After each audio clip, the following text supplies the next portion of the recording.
Un susurro entre paredes olvidadas. Imagina, por un momento, que caminas por un largo pasillo.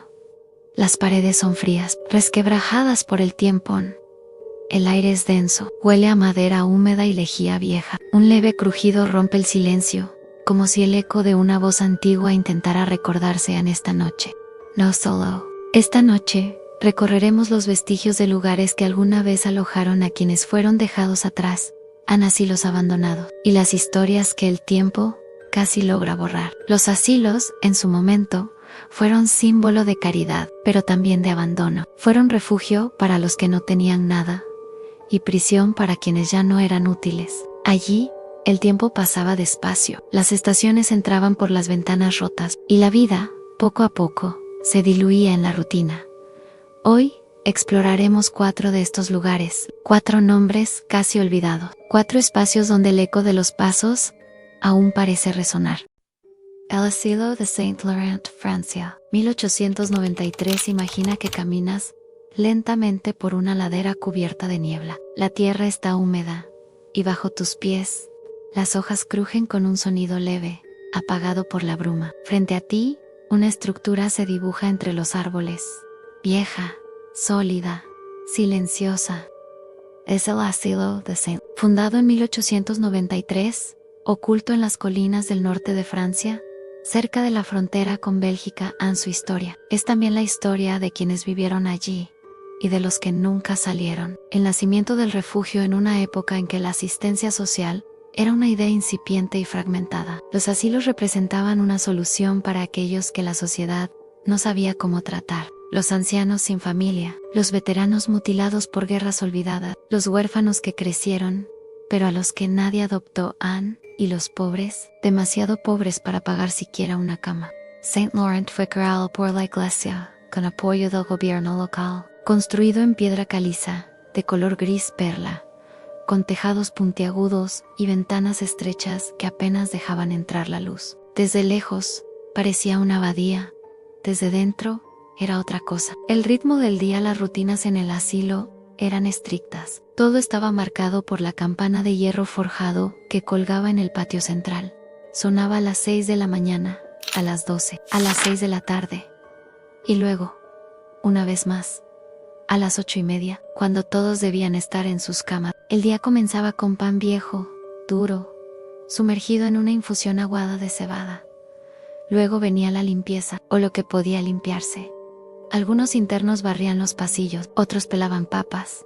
Los que no podían moverse, simplemente miraban por la ventana. Y el viento, siempre presente, silbaba por las rendijas, como si quisiera decir algo, pero con voz demasiado antigua como para entenderse. Cada dormitorio tenía 6 camas, colchones rellenos de paja seca, que se cambiaban 2 veces al año en mantas de lana áspera, y un pequeño crucifijo sobre la pared. El olor era siempre el mismo, en una mezcla de humedad, jabón de potasa y algo más, algo que no tenía nombre, pero que todos reconocían: el olor del tiempo detenido. Las cartas no enviadas durante años. Nadie supo mucho de lo que ocurría dentro, pero hace una década, un grupo de historiadores locales encontró una caja, enterrada en lo que fue el ala norte. Dentro, había más de 80 cartas, todas escritas a mano, todas sin remitente. Y ninguna había sido enviada jamás. Algunas eran breves, otras extensas, pero todas compartían una misma cadencia, el deseo de hablar, aunque nadie escuche. Una de ellas decía: querida hermana, si alguna vez lees esto, quiero que sepas que aún me gusta el olor del pan recién hecho, aunque aquí ya no lo sirvan. Hay una ventana desde donde puedo ver un árbol. Uno solo. A veces los pájaros cantan. No sé si soy yo quien los escucha o si es un recuerdo. Me llamo Henry, ya lo recuerdo ahora. Henry no aparece en los registros oficiales. Nadie sabe si existió. Pero su carta está allí. Marguerite Ballon. Uno de los nombres que sí figura con claridad es el de Marguerite Ballon, una costurera viuda que ingresó en el asilo en 1911. Con 82 años. Marguerite había trabajado toda su vida en el taller de una familia noble. Veuve à Sala, y sin hijos, fue considerada persona vulnerable por las autoridades eclesiásticas. Ingresó voluntariamente, según consta, pero quienes la conocieron dijeron que jamás volvió a sonreír. Marguerite tenía una costumbre curiosa: hablaba sola, pero lo hacía con ternura, como si cuidara de alguien invisible. No te olvides de abrocharte bien el abrigo. ¿Quieres que te lea algo esta noche? Al principio pensaron que deliraba, pero con el tiempo, las cuidadoras más jóvenes se sentaban a su lado, solo para escucharla. Había algo reconfortante en su tono, en su forma de mirar hacia una silla vacía y sonreír.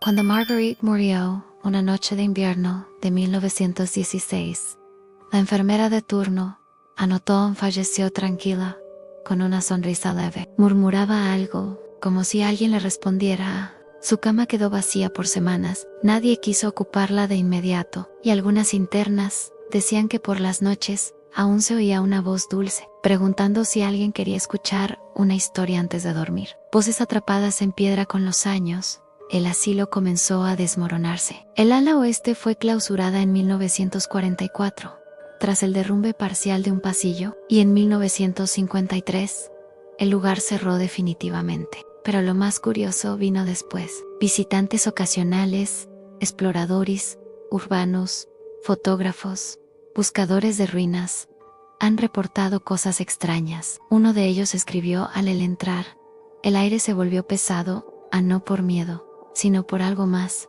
algo triste. Caminé hasta lo que parecía un antiguo dormitorio, y juraría haber oído una pregunta: ¿ya comiste?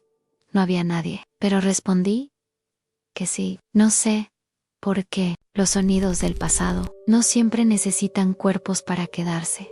Los objetos que quedaron en el ala norte, aún hay restos. Una silla de ruedas oxidada, una caja con botones sueltos y un retrato al óleo, cubierto de polvo, donde apenas se distingue un rostro. A nadie sabe quién es, pero alguien escribió en el marco, con letra torpe: yo estuve aquí. La humedad ha borrado muchas huellas, pero algunas resisten. Un rosario sin cruz, un zapato sin par, una nota escrita en una etiqueta médica: no le gusta el ruido. Prefiere la música suave a pequeños fragmentos, como si el edificio no quisiera ser olvidado del todo. Si cierras los ojos por un momento, puedes oír la campana, no con fuerza, no con urgencia, solo un eco suave, como si alguien te invitara a sentarte y a recordar con él. Pero este asilo no fue el único. Más allá del mar, en los espesos bosques de América, otro refugio esperaba a sus silenciosos habitantes.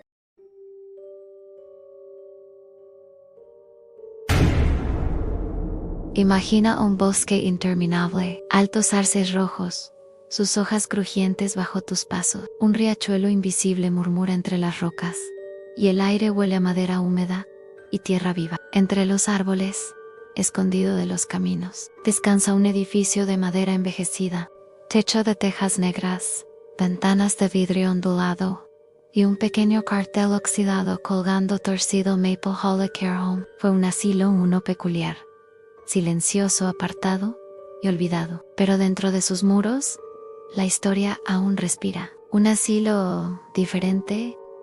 Maple Hollow fue fundado en 1905 por un médico rural llamado Dr. Elias Hargrove, un hombre profundamente influenciado por las ideas humanistas de su tiempo. A diferencia de otros asilos, su visión no era castigar ni aislar, sino proteger, un refugio donde las mentes cansadas encuentren descanso, y las almas solas, compañía sin juicio, decía su manifiesto, manuscrito en un cuaderno de piel. Maple Hollow aceptaba casos particulares en personas con dolencias mentales suaves, traumas no resueltos, o simplemente seres humanos quebrados por la vida. Algunos llegaban voluntariamente, otros traídos por familiares que ya no sabían cómo cuidarles. Eran, en palabras de un ex empleado, personas que vivían entre mundos, no tan lejos como para perderse del todo, pero tampoco lo bastante cerca como para quedarse aquí. Arquitectura del silencio. El edificio no tenía muros altos ni barrotes. Estaba construido con madera de abeto, y sus habitaciones daban al bosque. El interior olía a cera de abejas, a libros viejos y a sopa de verduras. En las tardes, el sol se filtraba por los vitrales del pasillo principal, pintando el suelo con luces rojas y doradas. y el crujido suave del piso al caminar sonaba casi como una voz amable. Las reglas eran pocas: respetar el silencio, no interrumpir a quien hable solo, no preguntar por qué lloran. Los pacientes llevaban sus propios diarios. No se les obligaba a hablar, pero se les animaba a escribir. A veces, se dejaban notas entre sí, bajo las puertas. Si esta noche no puedes dormir, golpea 2 veces la pared. Yo también estoy despierto. El ala norte y los huecos de la memoria. El ala norte del edificio fue destinada a los casos más complejos. Allí vivían personas con amnesia disociativa, traumas de guerra o memorias fragmentadas. Uno de ellos era conocido solo como Mr. Slate.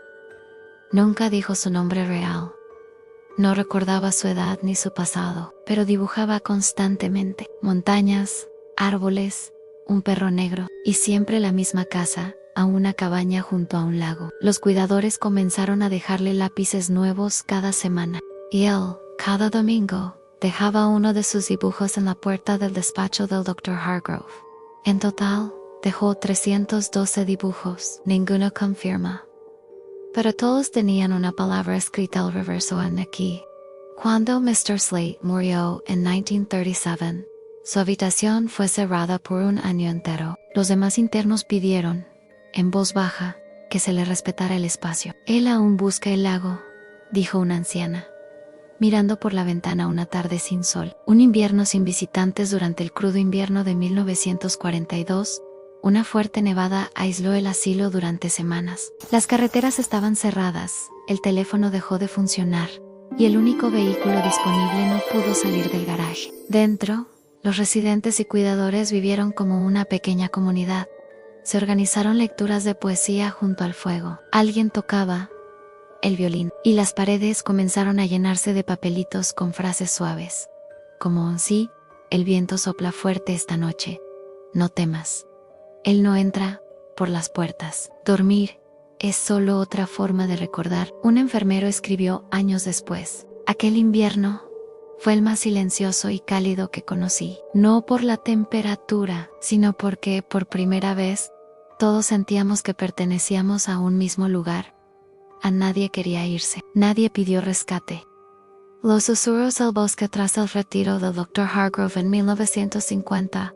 El lugar fue dirigido por el Estado y, como suele ocurrir, la magia se diluyó poco a poco. Los nuevos administradores reemplazaron libros por formularios, silencios por medicación, y los papeles en las paredes fueron retirados por políticas de higiene. El último residente salió en 1960. El edificio fue cerrado, tapiado.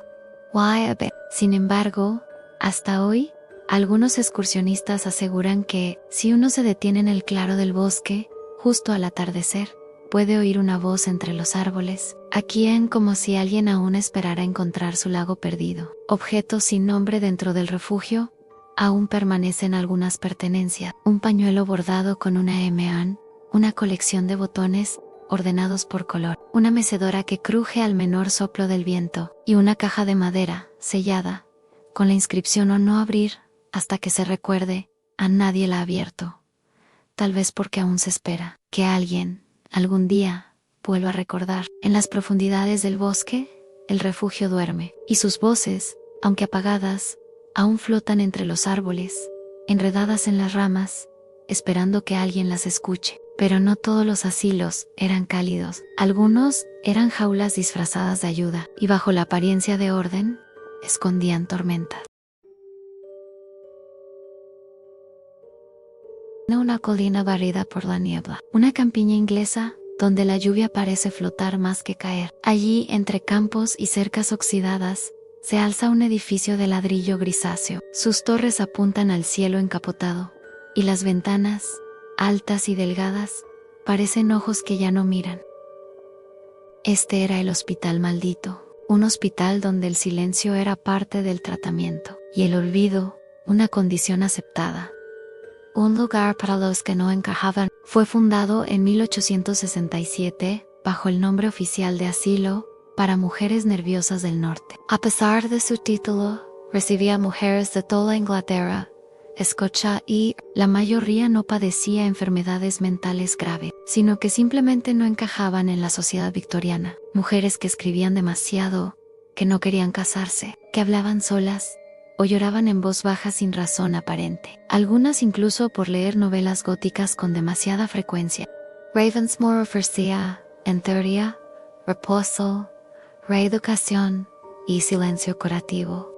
En la práctica, era más bien una estación de pausa indefinida, un lugar donde el tiempo parecía alargarse hasta disolverse. Arquitectura de la contención construido en forma de U.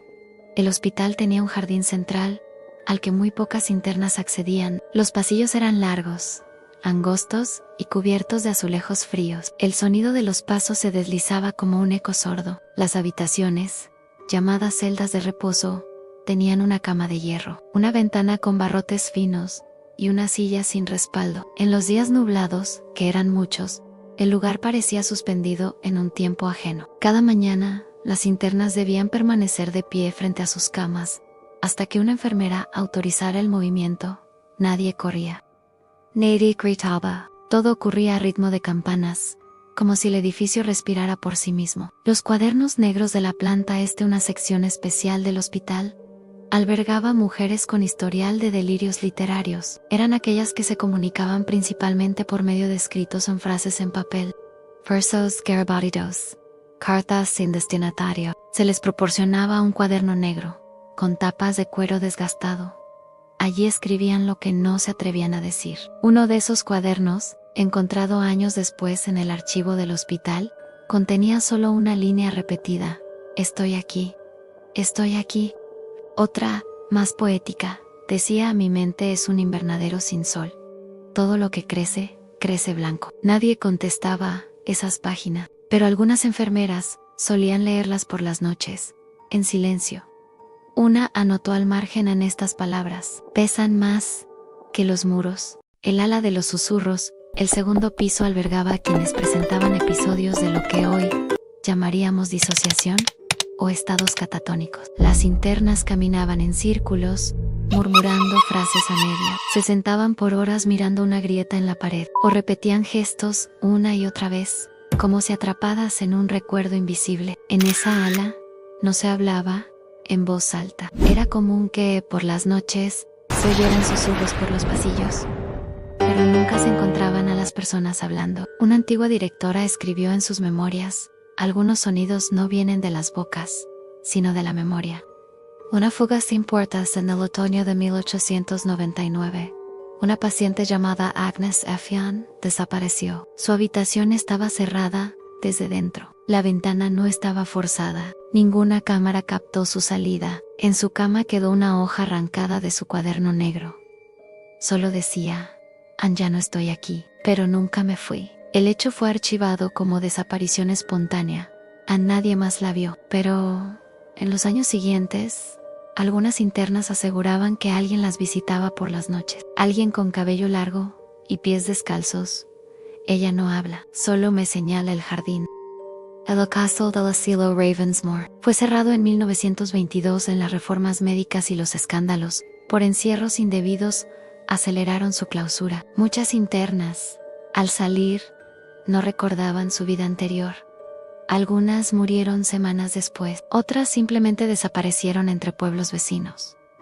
El edificio fue abandonado, aunque por un tiempo se utilizó como almacén, luego como correccional. Finalmente, como ruina olvidada. En 1978, un grupo de exploradores urbanos reportó haber encontrado uno de los cuadernos negros aún sobre una cama. La frase que contenía era simple: aquí se duerme con los ojos abiertos. Restas en el tiempo hoy. Ravensmore es solo una sombra en el paisaje. Los techos se han venido abajo. Las plantas trepan por los marcos de las ventanas rotas. Y los cuadernos, quizás aún susurren, si uno sabe leer entre líneas. A veces, en los días brumosos, los vecinos dicen ver luces desde dentro. No linternas, no fuegos, solo un resplandor tenue. Como si alguien aún leyera en voz baja, buscando entenderse a sí misma. En Ravensmore, las palabras nunca gritaban, pero tampoco callaban del todo. Al igual que muchas almas que pasaron por allí, Sus historias se diluyen entre las gotas de lluvia que golpean sus techos rotos. Y ahora viajamos hacia otro continente, a un lugar donde la línea entre ciencia, castigo y misterio se hizo difusa, donde la soledad era una constante. Why el silencio? Una sentencia. La residencia de aislamiento de Isla Negra, Chile, un lugar donde el mar era muralla y el viento, único testigo. Un asilo lejos de todo, imagina una isla al sur del mundo, una lengua de roca negra azotada por el viento del Pacífico. A veces, el oleaje golpea tan fuerte que la bruma marina parece una neblina sólida. Allí, entre acantilados y gaviotas silenciosas, se encontraba la residencia de aislamiento de Isla Negra, un edificio de piedra volcánica, construido por decisión del gobierno chileno en 1884. No tanto para curar, sino para alejar. A este asilo no se llegaba en tren, sino en barco, durante travesías largas y solitarias. Una vez allí, no había retorno inmediato. El mar actuaba como frontera. Como Arroyo, a quienes recibía la residencia, fue diseñada para pacientes considerados crónicamente intratables, tanto del sistema penal como del psiquiátrico. No solo enfermos mentales, también personas con deformidades visibles, con traumas profundos o con comportamientos considerados antisociales. A menudo, se enviaban aquí personas que habían pasado años en cárceles, hospitales o conventos, y para quienes la sociedad no tenía lugar. Algunos eran antiguos soldados con ataques de pánico, otros, escritores olvidados que hablaban con sombras. También hubo ancianas consideradas brujas o vagabundos, cuyas historias se habían confundido con el mito. Arquitectura del aislamiento. La residencia estaba compuesta por 3 pabellones, unidos por pasillos de piedra que retumbaban con cada pisada. Las habitaciones eran húmedas. En invierno, el frío entraba por las rendijas de las paredes. En verano, el sol apenas tocaba los muros. Era un lugar hecho más para el silencio que para el cuidado. Las camas tenían mantas ásperas de lana sin teñir. El mobiliario era mínimo. Un catre, una mesa y un jarrón de agua. No había espejos, tan solo pequeñas ventanas, orientadas al mar, como si vigilaran el horizonte. El sonido del oleaje constante se colaba por todos los rincones. Un murmullo profundo que reemplazaba cualquier conversación. Aquí, el silencio es más fuerte que la soledad, escribió uno de los médicos en 1902. Historias bajo el salí.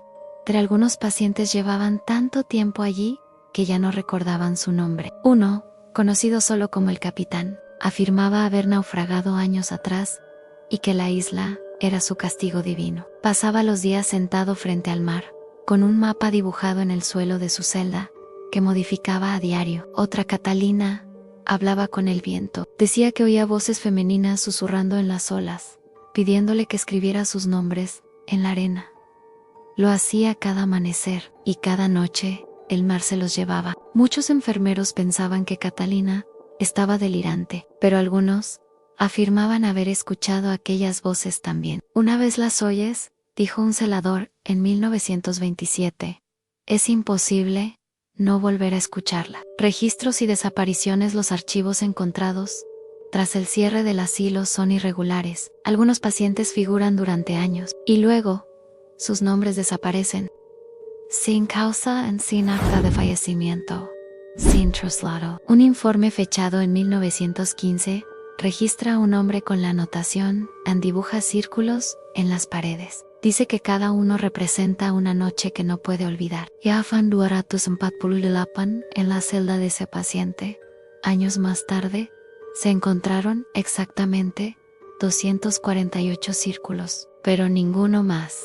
El jardín que nadie cuidaba detrás del pabellón central, existía un pequeño espacio al aire libre, rodeado por muros de piedra. Allí crecía vegetación salvaje, musgo y una variedad de flores nativas, aunque nadie las plantaba. Los internos lo llamaban el jardín de los que no vuelven. Algunos pacientes se sentaban allí en silencio durante horas, otros hablaban con árboles que no existían. Una paciente escribió: aquí las raíces susurran lo que los labios no pueden decir. Una enfermera relató que, durante ciertos atardeceres, el aire en ese jardín se volvía más denso, como si el tiempo se detuviera un instante, y que al salir, todo parecía un poco más frío. La residencia fue clausurada en 1935 tras un informe que revelaba condiciones inhumanas. Los pacientes fueron repartidos en hospitales continentales. Algunos murieron en el trayecto, otros nunca fueron registrados al llegar.